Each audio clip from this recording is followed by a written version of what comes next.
Eh bien, bonsoir à tous les abonnés. Alors, je vais réduire vos co-screens. Alors, ce soir, petite vidéo rapide. On va parler de sauvegarde avec BTRFS Assistant ainsi que Timeshift. Je vais vous voir comment je règle tout ça.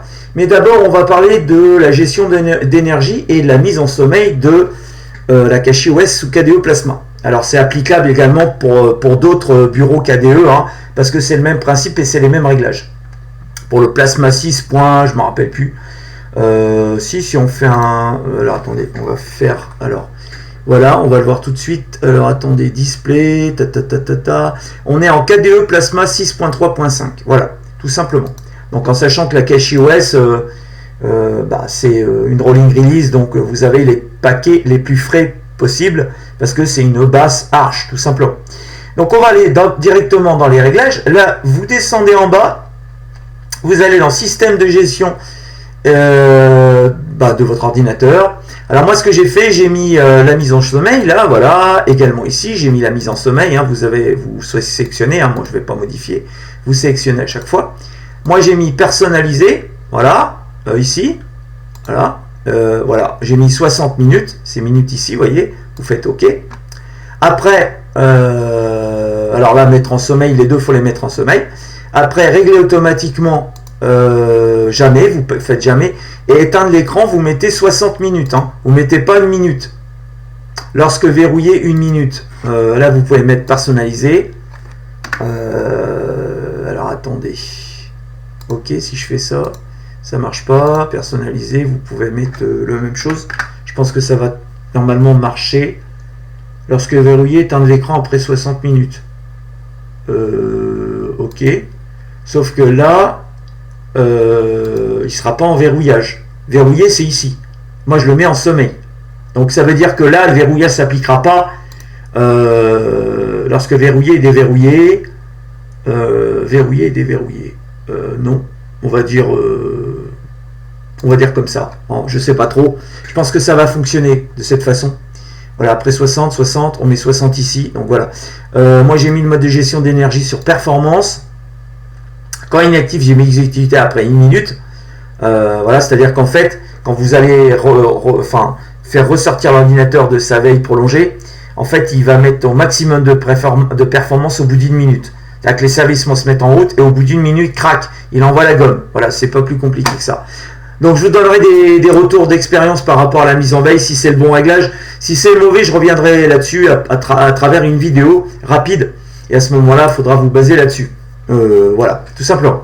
Donc vous faites appliquer, c'est très important, vous faites appliquer et voilà. Et là, votre gestion de l'énergie est réglée. Voilà, j'espère pour vous, j'espère que ça va marcher également pour moi. Et j'espère que je ne vous ai pas donné de mauvaises indications, je pense pas. On verra, de toute façon, ça devrait fonctionner. Sous test et je referai une vidéo. On va parler d'abord on va parler Timeshift en premier, pourquoi pas. Comme vous voyez ici, alors moi je dispose d'un bloc de disque dur Sabrent. Je vous mettrai le lien avec la vidéo. Voilà, tout simplement. J'irai le chercher sur mon espace personnel. Alors, il y a les blocs Sabrent, c'est très bien. Et vous avez aussi des blocs en USB-C Sabrent pour les NVMe. Donc, je vais peut-être m'en acheter un par la suite, je verrai. Pour l'instant, le bloc HDD, c'est un bloc double. J'ai payé ça 40 € sur Amazon. Ça vaut une bouchée de pain. Et ça marche super bien. Alors, ce que je vous conseille avec le bloc Sabrent, si vous avez un port en USB-C 10 gigabits seconde sur votre ordinateur, parce que maintenant les ordinateurs modernes, ils ont tous un USB-C en minimum un port en 10 gigabits seconde. Il y a un câble qui est fourni, un câble gros transfert de données en fait, les câbles on va dire 10 gigabits seconde qui coûtent assez cher. Il y en a un fourni avec le bloc qui fait environ on va dire 1 mètre. Ouais, on va dire 1 mètre.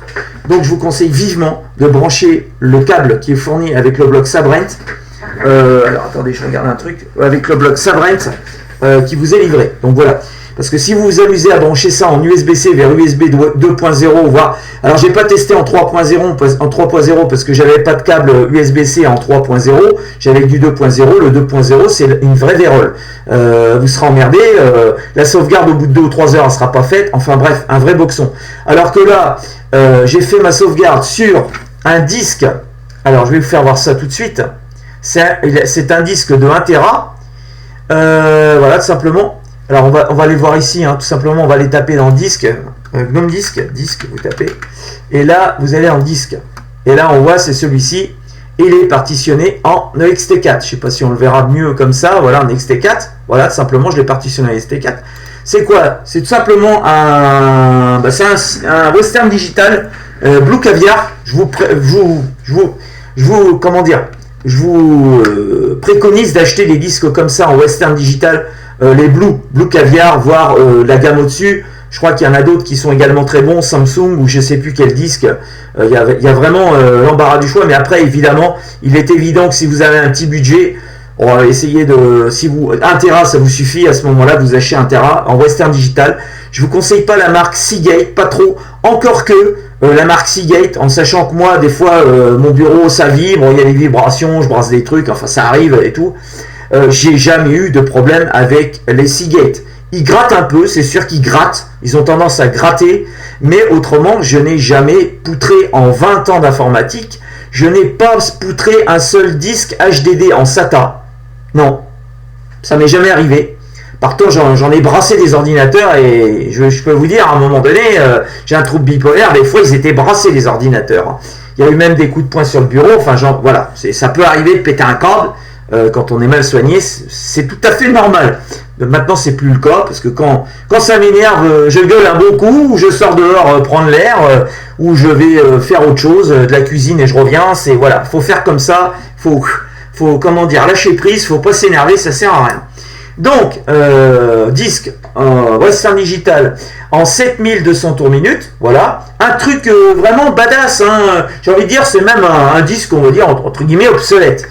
En combien de temps la sauvegarde s'est réalisée? Eh bien, je vais vous dire avec un câble avec des haute performance de transfert de données en 10 gigabits seconde, ça a mis 5 minutes. 5 minutes pour faire une sauvegarde.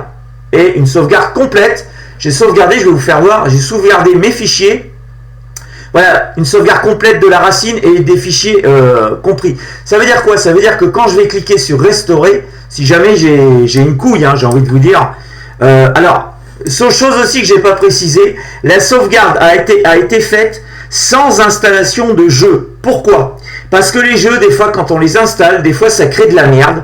Il y a des choses, ça va foutre le bordel dans les raccourcis Wine, parce que c'est une surcouche, etc. sur CachyOS. Hein. Ça fonctionne très bien, hein, c'est pas ce que je veux dire. Mais il peut arriver qu'à un moment donné, on fasse une mauvaise manip, on supprime un truc, voilà, ça fallait pas le supprimer, etc. Qu'est-ce qu'on fait? On va sur Timeshift et on fait restaurer et on est tranquille. Mais ça sera restauré sans les jeux. Voilà, c'est pour ça que je vous conseille de paramétrer complètement votre CachyOS, de tout installer, tous les logiciels dont vous avez besoin. Moi, j'en ai installé une blinde, hein. J'avais envie d'avoir des logiciels audio, des logiciels pour la capture vidéo, on va dire le montage également de vidéo. J'ai pris OpenShot, KDLive. Ça, c'est des choses que j'ai rajoutées comme Audacity, LMMS, Mix. C'est pour faire, on va dire, le DJ entre autres, faire le DJ à domicile, Ardour, enfin voilà, Strawberry j'ai installé tout un tas de choses. J'ai même installé VLC que je n'ai pas mis d'ailleurs, on va voir ça ensemble. Vous voyez, VLC par exemple, VLC, il n'est pas installé par défaut, ça c'est bizarre. Je croyais qu'il était installé sur... J'ai cru qu'il était installé, mais non, finalement il n'est pas installé. C'est étonnant. Je ne l'ai pas installé, mais bon, bref, on s'en fout. Hein. VLC, c'est optionnel, hein. Il y a déjà un lecteur. Alors je ne sais plus, je crois il y a 2 lecteurs. Il y a MPV Media Player qui fonctionne très bien, et il y a Aruna également. Je crois qu'Aruna c'est un lecteur aussi, il me semble. Voilà, ouvrir un fichier, vous sélectionnez votre vidéo à lire, et ça va le lire tout seul. Il faut dire que VLC est assez lourd, j'ai envie de dire, il est un peu lourd VLC, il est très bien, mais il est un peu lourd. Et VLC, si vous n'en avez pas l'utilité, je vous le conseille pas. Hein. Ça fonctionne très bien sous CachyOS avec les 2 lecteurs embarqués là par défaut, donc il n'y a pas de problème. Donc, alors comment j'ai réglé, on va dire, parce que je vous mettrai aussi les liens dans les vidéos avec le descriptif des vidéos 1, 2, 3 de Blabla Linux, auquel je passe au passage un bon grand bonjour et un prompt rétablissement. Il est arrivé que par le passé, on s'écharpe de la gueule, etc. On s'envoie quelques noms d'oiseaux à la face, mais je n'ai rien contre Blabla Linux. Il fait un boulot fantastique. il a un site, etc. Je vous conseille d'aller voir. Hein. Alors lui, il est plus orienté Linux Mint, base Debian. Alors ça, c'est un choix personnel. Hein. Moi, je critique pas Linux. Chacun trouve chaussure à son pied, j'ai envie de dire. Et à côté de ça, il fait des vidéos du Seigneur, surtout la vidéo de réglage avec TimeShift, comment partitionner un disque, on va dire, pour créer une partition dédiée à TimeShift, etc. Il vous explique les réglages, comment utiliser TimeShift, etc. Moi, je vais juste survoler pour vous dire comment faut faire, voilà, simplement. Alors, vous ouvrez TimeShift, vous allez dans Paramètres, et là, il faut choisir AirSync. Malgré le fait que je sois partitionné en BTRFS, parce qu'apparemment, comment dire, CachyOS supporte mal le ZFS. J'ai eu des problèmes avec le ZFS. Pourquoi, je sais pas, faudra que je retente l'expérience. Ça n'arrivait pas à monter mon lecteur. Je sais pas exactement, du moins pour mon lecteur, mon NVMe, ça n'arrivait pas à le monter en ZFS. Et en BTRFS, j'ai aucun problème au démarrage. Donc je trouve ça bizarre, c'est-à-dire que en ZFS avec le NVMe, alors je vous fais voir ici la gestion des disques, bah en fait ici il y avait une espèce d'icône jaune, comme quoi le disque était, enfin ça fonctionnait, hein, le système démarrait, etc. parce qu'il était sur le NVMe, mais une fois qu'on arrivait dans l'interface, qu'on voulait aller dans le disque, comme dans le root par exemple, vous voyez ici, et je ne pouvais pas aller dans le root, il n'arrivait pas à se monter, etc. Pourquoi, pour qu'est-ce, je n'en sais rien. Y a-t-il un plugin supplémentaire pour le formatage de disque en ZFS? Je ne pourrais pas vous dire. Si vous avez la réponse, surtout n'hésitez pas à la laisser dans les commentaires. Ça fera avancer la bonne cause Linux, on va dire. Donc voilà. Je remercie au passage également vite fait la team. Donc Raphaël, Léonard, Toudarche, ils se reconnaîtront. Blugno, Jérémy. Multitâche, Volgar, voilà, Laurent, M, il se reconnaîtra et tout, on va dire un pro KDE à fond les ballons, et justement ses conseils ont été très bons, de très bons conseils parce qu'il connaît très bien KDE. Donc voilà, je remercie la team sans qui toutes ces vidéos ne seraient pas réalisables. Donc voilà, alors on va sans plus attendre aller vers les réglages. Donc je vous conseille vivement de faire du AirSync. Parce qu'apparemment BTRFS, il y a des options en moins, il y a des choses en moins. Les sauvegardes sont pas très enfin, il y a une histoire comme quoi les commandes, c'est réalisable en BTRFS, hein, c'est pas ce que je veux dire. Mais apparemment, il y a moins d'options que le AirSync. Enfin, et apparemment, il y a aussi peut-être une histoire aussi. J'ai pas trop creusé. Si vous pourrez aller voir, on va dire la fiche technique sur le net de TimeShift, je vous mettrai un lien, et je ne veux pas vous dire de bêtises. Donc apparemment les utilisateurs, Blabla Linux ainsi qu'un autre youtubeur auquel j'ai été voir également les paramétrages, ils choisissent AirSync par défaut. AirSync, ça fonctionne très bien. Donc après, type AirSync, emplacement, vous sélectionnez, pour moi j'ai sélectionné le disque de 1 Tera en SDB1, donc vous cliquez là-dessus, vous le sélectionnez, voilà. Vous ne faites pas encore valider, hein. Vos réglages vont rester, hein, même si vous ne validez pas pour chaque cartouche, vous validez à la fin. Planning, moi j'ai tout désactivé, parce que j'ai pas envie que TimeShift me fasse des points de restauration en veux-tu en voilà toutes les semaines. Moi j'ai fait un point de restauration à l'instant T quand mon OS est complètement réglé, j'ai envie de dire.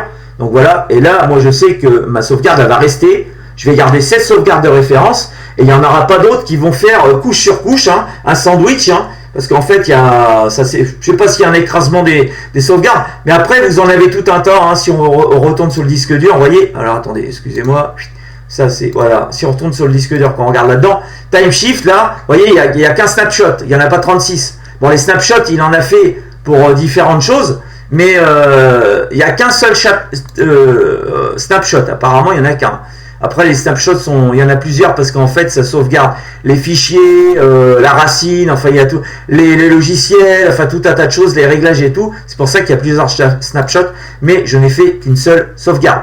Après, utilisateur, alors ça c'est important, ce qu'il faut surtout cocher, c'est, voilà, moi je vous conseille inclure tous les fichiers en route, donc toute la racine de la machine, voilà, à l'instant T où tout fonctionne bien. sans les jeux bien sûr.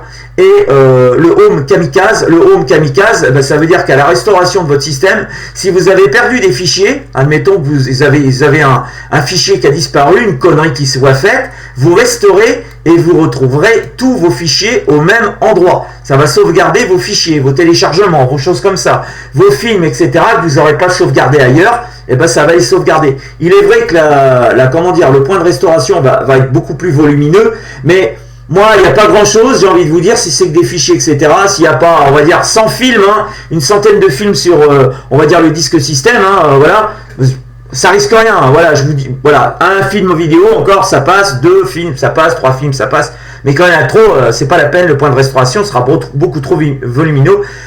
C'est pour ça que je vous conseille de faire des restaurations sur un disque d'au moins 1 teraoctet, comme ça, vous aurez de la place et vous ne serez pas embêté, hein, sachant que maintenant les disques, je ne sais même pas si les disques de 500 gigas existent encore. J'ai envie de vous dire, maintenant le minimum je crois que c'est 1 Tera, donc voilà. Et encore, est-ce que ça existe encore les 1 Tera? Maintenant on en voit de moins en moins, ça serait plus 2-3 Tera, j'ai envie de vous dire, donc voilà, ça va être la norme. Donc voilà, vous faites ça, vous allez en filtre, vous touchez à rien, divers, vous touchez à rien, voilà. Donc je ferme, alors attendez, j'ai fermé comme un imbécile. Et en fait, quand vous avez tout réglé, voilà, ça c'est réglé, là c'est réglé, là c'est réglé, tac tac, ici. Là, filtre, faut pas bouger, divers, faut pas bouger, faut pas toucher du moins. Et vous faites valider, voilà. Donc là, après, vous pouvez créer votre sauvegarde. Moi, je ne vais pas le faire parce que j'en ai fait déjà une. Et ça vous prendra avec le câble haut transfert de données, le câble USB-C grand transfert de données 10 gigabits seconde. Si vous avez du 10 gigabits seconde sur votre PC, ça va vous prendre 5 minutes. 5 minutes montre en main. Une fois que la sauvegarde est faite, par rapport au bloc Sabrent, hein, je vous conseille vivement un bloc HDD, un bloc externe, et ben vous éteignez votre bloc, il n'y a plus besoin, on l'éteint. Comme ça, consommation d'énergie en moins, j'ai envie de vous dire, et vous le redémarrez, votre bloc, quand vous avez envie de faire une restauration. La restauration, ça se trouve ici. Voilà, tout simplement. Donc, on va voir également, alors je vais rallumer mon disque, voilà, parce que je l'ai éteint comme un imbécile, mais j'aurais pas dû. On va aller voir, alors on va regarder s'il se monte tout seul. Voilà, hop, il va se monter là. Il va mettre un petit moment pour se monter, enfin, un petit moment, pas forcément, ça dépend. Alors des fois il se monte, des fois il se monte pas, je sais pas, enfin... Normalement, il doit se monter. Hein. Voilà, il s'est monté tout seul. Vous voyez, c'est un XT4. C'est tout de suite reconnu par la cache OS. Hein. C'est un format de partition Linux. Donc, on va aller sur BTRFS Assistant. Et là, avec BTRFS Assistant, j'ai eu un problème l'autre jour. On n'a pas pu restaurer l'ordinateur. Pourquoi? Je n'en sais rien. Alors, on va ouvrir BTRFS Assistant. On va voir ce qu'il en est. Hein. Je découvre, hein, comme vous, hein, parce que je ne me rappelle plus trop. Alors, Overview. Alors, il est en anglais. File System, tac tac tac, où c'est, alors Enable BTRFS Quota, Refresh BTRFS Data, alors je sais pas trop comment il fonctionne, il y a des sous-volumes, voilà, Read Only, Created, alors là ça fait quoi, je sais pas ce que ça fait rien du tout, Snapper, alors Browser, Browse, Restore, on sait pas, Snapper Setting. Alors Snapper, New Delete, Save, je pourrais pas trop vous dire, hein, c'est en anglais, je le connais pas trop. Je pense que je vais refaire une vidéo là-dessus. Je vais essayer de poncer la notice, hein, comme dirait l'autre. Voilà. Poncer la notice pour vraiment ne pas vous dire de bêtises. Hein. C'est le plus important en informatique, c'est de ne pas raconter de bêtises, on va dire, parce que sinon on induit les utilisateurs dans l'erreur. Donc je ne sais pas trop comment on s'en sert. Alors est-ce qu'il y a plusieurs outils BTRFS? Je crois qu'il y en a plusieurs. BTRFS. Il y a aussi si, BTRFS Assistant. Là il dit File System, je ne sais pas. Volume sélection. Donc on sélectionne le volume. Enable BTRFS Quota. Refresh BTRFS Data. Alors voilà.